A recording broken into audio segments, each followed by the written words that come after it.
리플은 해마다 가을에 연례 행사로 리플 스웨를 개최합니다. 나름의 엑스포 같은 성격이 짙어서 리플랩스의 비전과 관련된 의미 있는 발표가 나와주면 때로 의미 있는 XRP 시세 반등으로 이어지기도 했습니다. 물론 리플 스웰이 늘상 XRP 시세 반등으로 이어진 것만은 아닙니다.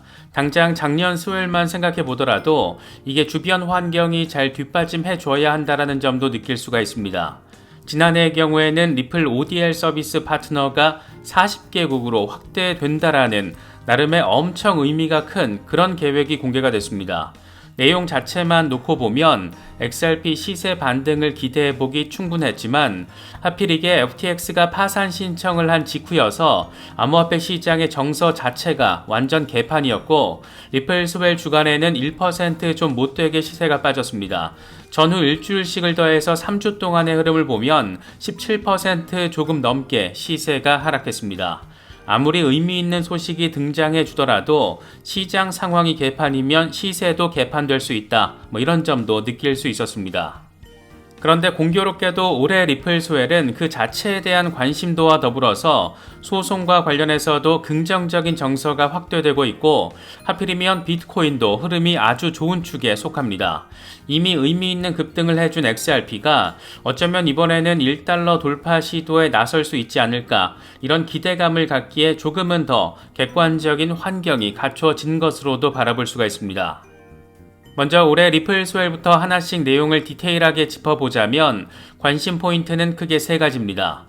우선 아랍에미리트의 가상자산 규제 당국 라이선스 신청과 관련된 내용인데 지난주에 리플이 두바이 금융서비스청으로부터 정식 가상자산으로 승인을 받았기 때문에 리플랩스가 정식 규제를 받는 기업으로서 두바이에서 라이선스를 획득하는 것은 사실상 넥스트 스텝이라서 이건 현실적인 가능성이 상대적으로 높다라고도 바라볼 수가 있습니다.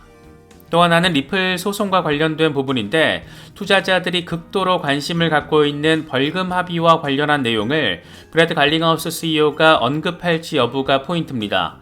만약이라도 합의 시도가 잘 이루어지고 있다 이런 멘트가 나오면 끝장난다 이런 표현도 가능할 것 같습니다.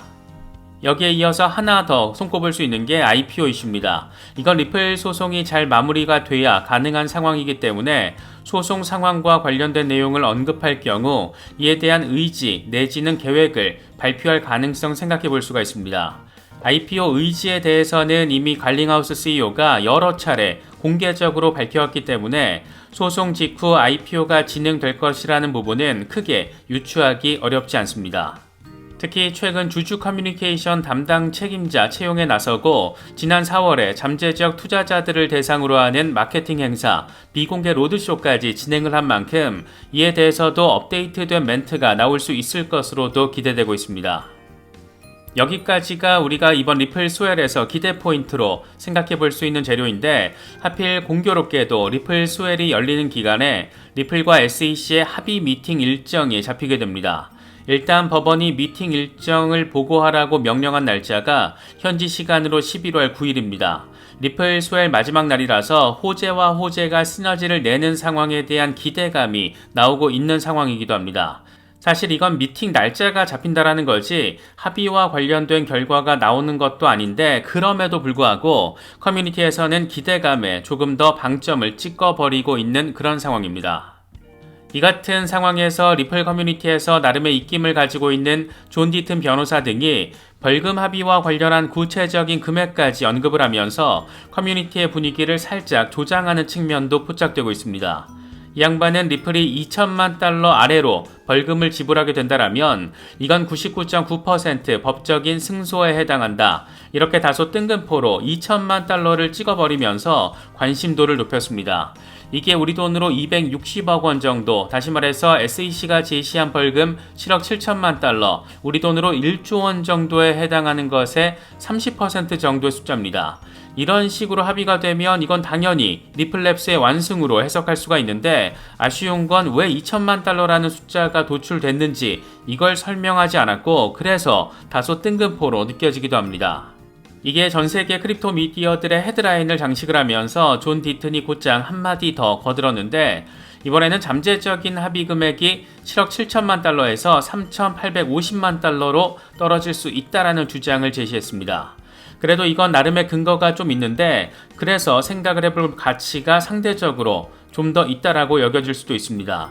이 양반은 리플의 XRP 판매 가운데 95%가 미국 이외 지역에서 발생할 수 있다는 상황을 고려해서 이걸 기관 고객에 판매된 7억 7천만 달러에다가 적용을 하면 결국에는 3,850만 달러 수준이 될 거라고 주장했습니다. 쉽게 말해서 7억 7천만 달러에서 95%를 제외한 나머지 5%, 3,850만 달러만 벌금 대상이 될 수 있다는 겁니다.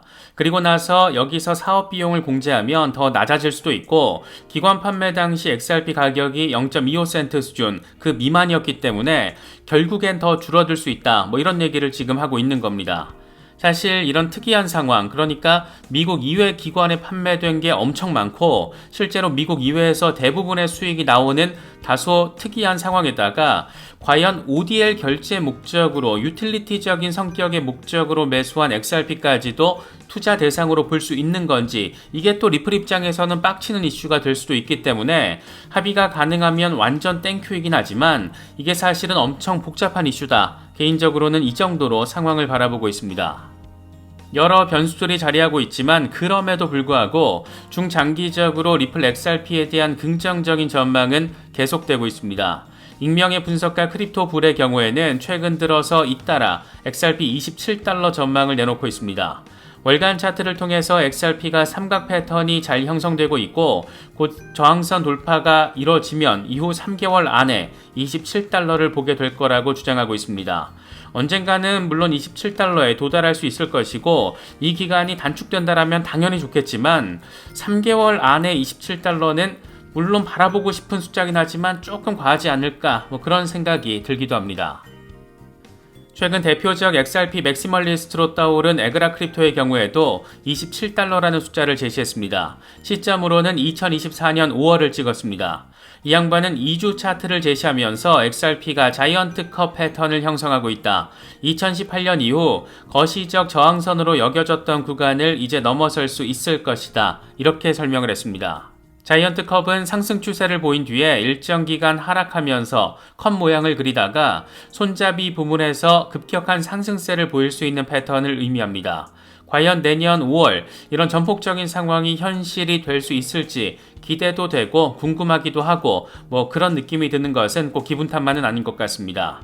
특히 리플 소송이 만약 정식 재판으로 가게 된다면 1심 재판 개시일이 4월 20일쯤으로 예상되고 있고 비트코인 반감기 역시 공교롭게도 4월쯤으로 생각되고 있기 때문에 어쩌면 4월 5월부터 시작될 비트코인 반감기 랠리와 맞물려서 XRP 역시 긍정적인 흐름 보여줄 수 있지 않을까 그런 관점으로도 바라볼 수가 있습니다. 익명의 분석가 토니 더블 역시 비슷한 취지의 분석을 제시했습니다. XRP 3개월 차트를 제시하면서 곧 돌파가 발생할 것이다 라고 내다봤습니다. 2018년부터 무려 5년에 걸친 대형 삼각 패턴이 형성되고 있고 이게 지금 꼭지점 부근에서 돌파 시도가 이루어지고 있기 때문에 차트를 통해서 얼추 3개월에서 6개월 안에 의미 있는 돌파가 발생할 가능성에 대해서 설명하고 있다라고 바라볼 수가 있습니다. 여러가지 긍정적인 의미 포인트들이 자리하고 있는데 블록체인 핀테크 혁신 기업으로서도 리플은 제 갈 길 열심히 잘 가고 있습니다.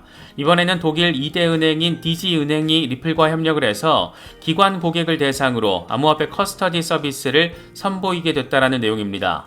유투데이 보도 내용을 보면 DZ은행은 리플랩스가 개발한 플랫폼 이 메타코 하모니를 활용해서 암호화폐 커스터디 사업에 나서기로 한 건데 대형 레거시 금융권에서 리플의 기술력을 채택했다라는 점, 이게 또 하필 커스터디 이슈라는 점을 의미 포인트로 꼽을 수가 있습니다.